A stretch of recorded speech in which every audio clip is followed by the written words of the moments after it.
Hello friends, इस video में हम डिस्कस करेंगे non rigid rotator. Okay, previous video में हमने रिजी रोटेटर किया था, आज हम डिस्कस करेंगे non rigid rotator. Yes, non rigid rotator में क्या होता है, रिजी रोटेटर में क्या लिमिटेशन रह गई थी कि रिजी रोटेटर में हमने क्या माना था कि इंटरन्यूक्लियर डिस्टेंस फिक्स रहते हैं। जब मॉलिक्यूल रोटेट होता है तो जो इंटरन्यूक्लियर डिस्टेंस होता है वो फिक्स रहते हैं, बट एक्चुअल में ऐसा नहीं होता। ओके, सो जो हमारे पास मॉलिक्यूल होता है वो एक्चुअल में क्या होता है, इलास्टिक होता है।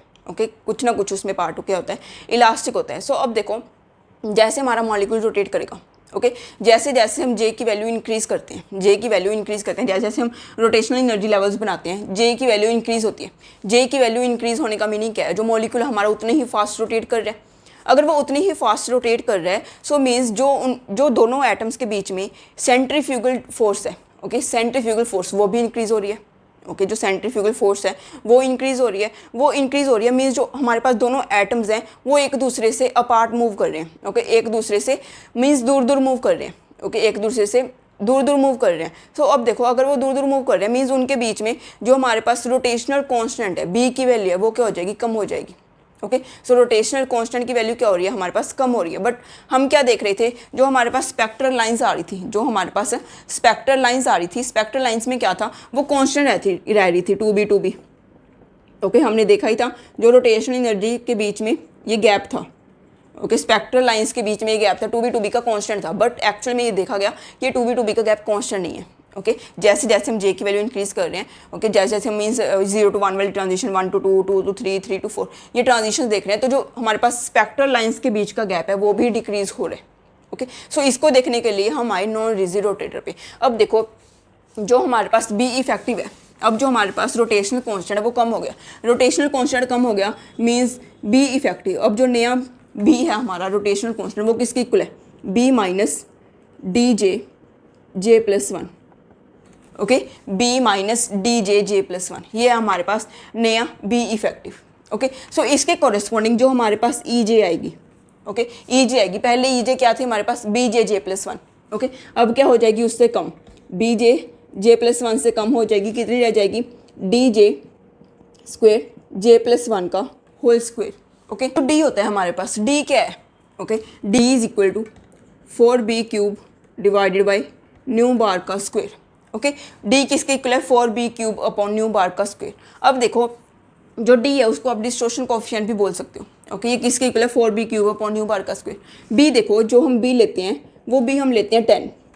ओके, मोस्टली हम बी की वैल्यू कितनी लेते हैं, 10। अगर बी की वैल्यू 10 है एंड न्यू बार की वैल्यू भी 10 है, अगर आपके पास बी की वैल्यू 10 है एंड न्यू बार की वैल्यू 3 है, तो आपके पास जो डी है वो कितना आ जाएगा, 4 10 क्यूब डिवाइड बाई 10 6 मीन्स कितना आ गया आपके पास, 4 इंटू 10 रेजिस पावर -3 मीन्स डी की वैल्यू काफ़ी कम होती है। ओके, डी की वैल्यू आपके पास काफ़ी कम होती है जब हम बी की वैल्यू 10 ले रहे हैं एंड न्यू बार की वैल्यू 10 रेजिस पावर 3 ले रहे हैं। सो अब देखो, ये है हमारे पास बी इफेक्टिव, ये है ई जे, एंड जो हमारे पास डेल्टा ई है, डेल्टा ई आपके पास रिजी रोटेटर में क्या आई थी, 2b जे प्लस 1। ओके, 2b जे प्लस 1। अब यहाँ पे इससे कम हो जाएगा, गैप कम हो जाएगा। सो यहाँ पे क्या आ जाएगा, 2b जे प्लस 1 माइनस 4d जे प्लस 1 का होल क्यूब। आपने बस पहले वाले रिजल्ट्स याद रखने हैं, उसमें से कुछ ना कुछ माइनस करना है। वो कुछ ना कुछ क्या है, अगर आप बी इफेक्टिव निकाल रहे हो वो कुछ ना कुछ क्या है आपके पास, डी जे प्लस 1। ओके, अगर आप ई निकाल रहे हो, ई के लिए क्या है आपके पास, B J plus 1 minus D J square J plus 1 का होल स्क्वायर। अगर आप डेल्टा ई निकाल रहे हो तो वो किसके इक्वल है, 2b जे प्लस 1 माइनस 4d जे प्लस 1 का क्यूब। ओके, सो ये तीनों रिजल्ट्स आपने याद रखने हैं। नॉन रिजी रोटेटर में ये रिजल्ट्स ही इंपॉर्टेंट है। Okay, be effective, E J and delta E. अब अगर आप डेल्टा ई देखो, तो अगर आप जे की वैल्यू 0 पुट करो, सो डेल्टा ई किसके इक्वल आ जाएगा, जे की वैल्यू अगर हम 0 पुट करते हैं 2b माइनस 4d।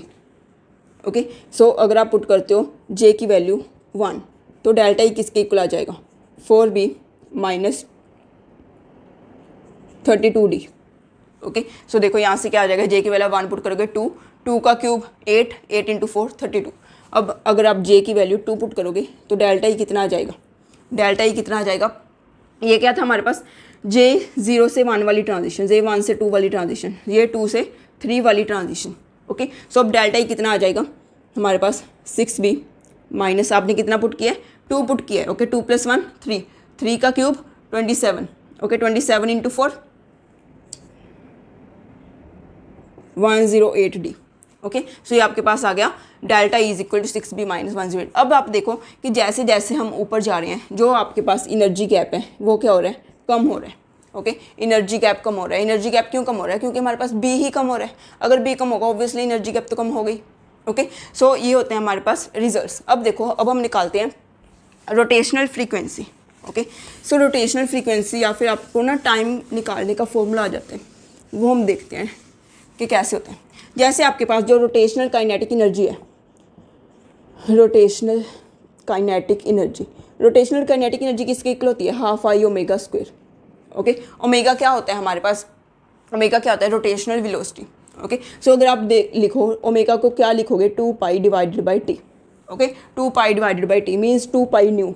ओमेगा क्या होता है हमारे पास, 2 पाई न्यू। न्यू क्या है हमारे पास, रोटेशनल फ्रीक्वेंसी। न्यू को हम बोलते हैं रोटेशनल फ्रीक्वेंसी। ओके, न्यू को बोलते हैं हम रोटेशनल फ्रीक्वेंसी। सो अब देखो ये हमारे पास रोटेशनल काइनेटिक एनर्जी, एंड जो हमारे पास एनर्जी आई है, जो हमारे पास टोटल एनर्जी, वो भी तो काइनेटिक एनर्जी की इक्वल है। वो काइनेटिक एनर्जी कितनी होती है हमारे पास, वो काइनेटिक एनर्जी कितनी होती है, B J J plus 1। B की वैल्यू कितनी है, h² upon 8 pi square I, J J J plus 1, J J plus 1 is equal to half I omega square. Okay, so यहाँ से अगर आप ओमेगा निकालोगे आपके पास आई इधर आ जाएगा। ओके, ये 2 के साथ यहाँ पे 4 आ जाएगा। सो आपके पास ओमेगा कितना आ जाएगा, h upon 2 pi I root of J plus 1, root of J plus 1। Okay, so ये क्या आ गया आपके पास ओमेगा। ये निकालना आ जाता है कई बार। ओके, रोटेशनल वेलोसिटी निकालनी आ जाती है, ओमेगा की वैल्यू निकालनी आ जाती है। अगर आपको रोटेशनल फ्रीक्वेंसी पूछा गया है, न्यू की वैल्यू पूछा गया है, ओके, अगर आपने न्यू निकालना है फिर भी आपको ओमेगा निकालना पड़ेगा। ओमेगा से आप न्यू निकाल सकते हो, या फिर आपको क्या आता है, टी आता है, टाइम आता है पूछने को। ओके, टाइम पूछा होता है क्वेश्चन में, रोटेशनल टाइम पूछा होता है आपको, वो टाइम आप यहाँ से निकाल सकते हो। अगर आपको ओमेगा पता होगा तो आप इजीली टी निकाल सकते हो। सो टी निकालने के लिए आप इसको 2 पाई अपॉन टी लिख लोगे यहाँ पे सीधे ही, फिर वहीं से ही आप कैलकुलेशन कर लोगे। ओके, सो ये आपके पास फॉर्मूला आता है omega is equal to h upon 2 pi root of J plus 1। अब देखो जो हमारे पास ये न्यू है वो होता है रोटेशनल फ्रीक्वेंसी। जो एनर्जी लेवल, जो स्पेक्ट्रल लाइंस, एनर्जी लेवल्स नहीं, जो स्पेक्ट्रल लाइंस के बीच का गैप होता है, ये जो स्पेक्ट्रल लाइंस के बीच का गैप होता है उसको हम क्या बोलते हैं, rotational spectral frequency. Okay, rotational spectral frequency, rotational spectral frequency. Okay, ये आपने ध्यान में रखना है। अगर आपको रोटेशनल स्पेक्ट्रल फ्रीक्वेंसी पूछा गया है तो आप न्यू मत निकालने लग जाना। ओके, उसका मतलब न्यू नहीं है। रोटेशनल स्पेक्ट्रल फ्रीक्वेंसी का मीनिंग क्या है कि आपने स्पेक्ट्रल लाइंस के बीच का गैप निकालना है। वो क्या होता है, रिजी रोटेटर के केस में क्या होता है, 2b मीन्स आपने 2b की वैल्यू निकालनी है। इसके बेसिस पे काफ़ी न्यूमेरिकल्स आते हैं। ओके, काफ़ी न्यूमेरिकल्स आते हैं आपको एग्जाम में, आपने रोटेशनल स्पेक्ट्रल फ्रीक्वेंसी निकालना होता है। उसका मीनिंग क्या, आपने 2b निकालना है। ओके, उसका मीनिंग ये नहीं है कि न्यू निकालने लग जाओ। आप क्या अकेला फ्रीक्वेंसी देखो, मीनिंग न्यू निकालना है, इसका मीनिंग न्यू निकालना नहीं है। रोटेशनल स्पेक्ट्रल फ्रीक्वेंसी हम बोलते हैं जो हमारे पास एनर्जी लेवल्स है उनमें जो गैप है वो। ओके, सो अब देखो जो हमारे पास रिजी रोटेटर में जो एनर्जी लेवल्स आए थे, ओके, एनर्जी लेवल्स में ये गैप कितना कितना था, 2b, 4b, 6b। Okay, and ये जो स्पेक्ट्रल लाइंस है उनमें गैप कितना कितना था हमारे पास, 2b एंड 2b। आप क्या बोल सकते हो कि जो स्पेक्ट्रल लाइंस का गैप है, ये जो स्पेक्ट्रल लाइंस का गैप है वो क्या है, वो हो हमारे पास जो एनर्जी लेवल्स हैं उनके गैप का गैप है। एनर्जी लेवल्स का गैप कितना है, एनर्जी लेवल्स का गैप कितना है, 2b, 4b, 6b। उनका गैप कितना है, इनका गैप 2b है, इनका गैप 2b है। सो आप बोल सकते हो जो स्पेक्ट्रल लाइंस का गैप है, जो स्पेक्ट्रल लाइंस का गैप है वो किसके इक्वल है, रोटेशनल एनर्जी लेवल्स के गैप का गैप।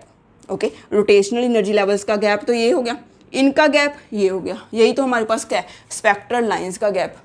ओके, सो आपको ना समझ में आना चाहिए, ऐसा कोई जरूरी नहीं है मैं इसको इंग्लिश में ही ट्रांसलेट करके बोलूँ।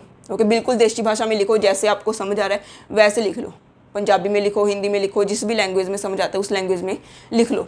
ओके, बट समझ में आना चाहिए, ऐसा कोई जरूरी नहीं है अगर मीन्स इंग्लिश में ही समझना है या फिर हिंदी में ही समझना है, जिस भी लैंग्वेज में आपको समझ आ रहा है वही लैंग्वेज में समझो आप। ओके, सो जो हमारे पास ये होते हैं रोटेशनल एनर्जी लेवल्स, जो हम रोटेशनल स्पेक्ट्रा में सिलेक्शन रूल देखते हैं। ओके, सिलेक्शन रूल हमारे पास क्या होता है, delta J is equal to +-1। यही रिजी रोटेटर में होता है, यही नॉन रिजी रोटेटर में होता है। ओके, सो ये delta G is equal plus minus one होता है। और अगर आप एम जे की बात करो, डेल्टा एम जे होता है हमारे पास 0 प्लस माइनस 1, ये आपके पास होते हैं selection rules. Okay, M J की आपको कब जरूरत पड़ेगी, जब आप in the presence of magnetic field देखोगे। Okay, in the presence of magnetic field, जैसे आपको ना एक क्वेश्चन आया हुआ था पहले, एम जे की वैल्यूज़ कौन सी होती हैं, एम जे की वैल्यूज़ कौन सी होती हैं, -J2 + J। Okay, -J2 + J। जैसे आपके पास ना एक क्वेश्चन आया हुआ था पहले, वो क्या था कि कौन सा रोटेशनल एनर्जी लेवल है, वहाँ से ट्रांजिशन होगी कि अगर आप मैग्नेटिक फील्ड अप्लाई करो तो आपकी वो ट्रांजिशन 3 लाइंस में स्प्लिट हो रही है। मेरा क्वेश्चन समझो, ऐसा कौन सा लेवल है कि हम ट्रांजिशन करवाएं कि वो वाली transition in the presence of magnetic field 3 lines में स्प्लिट हो जाए। अब देखो वो कौन सा हो सकता है, हम कहाँ से ट्रांजिशन करवाएं, ऐसे नहीं बोला कि कहाँ पर करवाएं, कहाँ से करवाएं, मीन्स J = 0 to J = 1, तो ये ट्रांजिशन कहाँ से हुई, J = 0 से। अगर J = 1 to J = 2 है, उसका मीनिंग क्या है, J = 1 से ट्रांजिशन हुई। आपको क्वेश्चन में पूछा गया है कहाँ से करवाएं।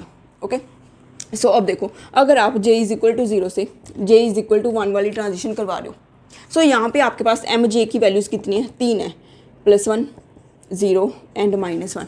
ओके, सो अब आप देखो, अब ये जो लाइन है वो 3 में स्प्लिट हो जाएगी, एक तो 0 to 1, यहाँ पे डेल्टा एम जे कितना हो गया, यहाँ पे तो डेल्टा एम जे, यहाँ पे एम जे की वैल्यू कितनी है, सिर्फ 0 ही है क्योंकि J 0 है। So M J = 0 to MJ = 1, M J = 0 to MJ = 0 and M J = 0 to MJ = -1।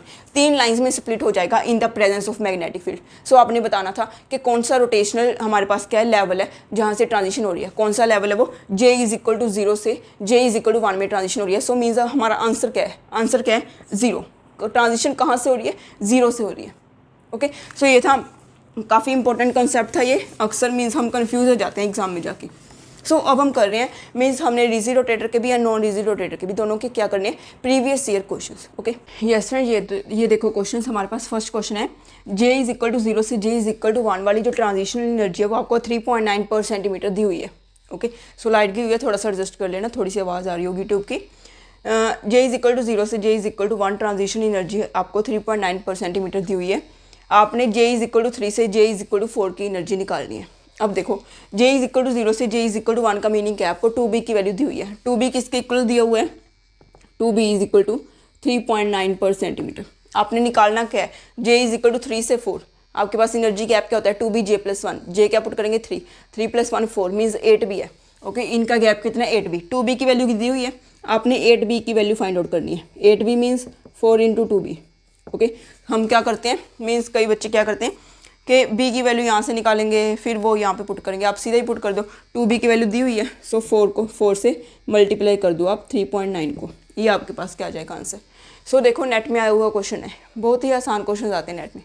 अब देखो, J = 0 से J = 1 वाली एनर्जी आपको इतनी दी हुई है, हर्ट्ज में दी हुई है, मीन्स पर सेकेंड में दी हुई है।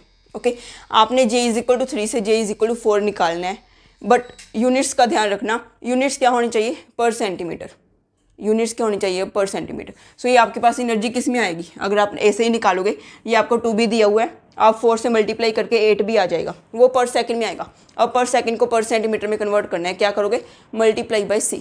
Okay, sorry, divide by C। अगर हम पर सेंटीमीटर से पर सेकंड जाते हैं तो मल्टीप्लाई बाय C, पर सेकंड से पर सेंटीमीटर जाते हैं तो डिवाइड बाय C।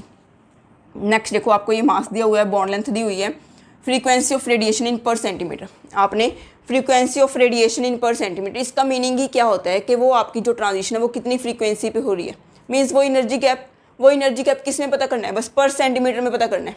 देखो, एनर्जी गैप आपके पास J = 0 से J = 1 है, 2B होता है।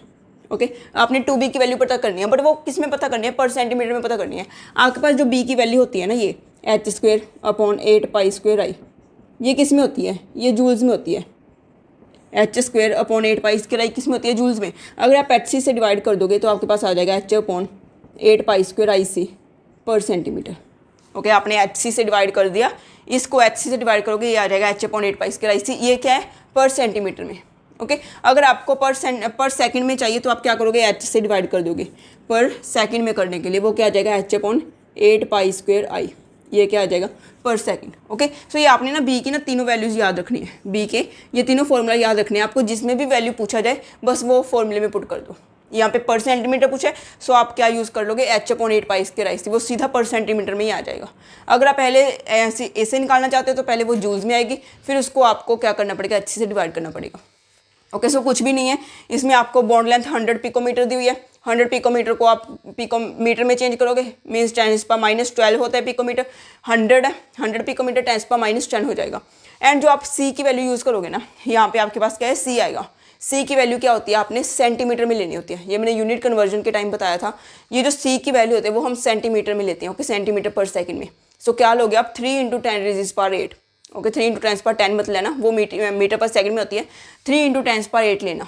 ओके, सो अब देखो नेक्स्ट है आपके पास the molecule with small rotational constant. The molecule with small rotational constant किसका कम होगा, रोटेशनल कांस्टेंट बी किसका कम होगा, जिसका मास ज़्यादा होगा। सो देख लो चारों में से किसका मास ज़्यादा है, यहाँ पे NaCH है, यहाँ पे HCCl है, यहाँ पे CCl/CF। सो आप देखोगे ना चारों में से इसका मास सबसे ज़्यादा आएगा, जिसका मास ज़्यादा उसका रोटेशनल कांस्टेंट कम।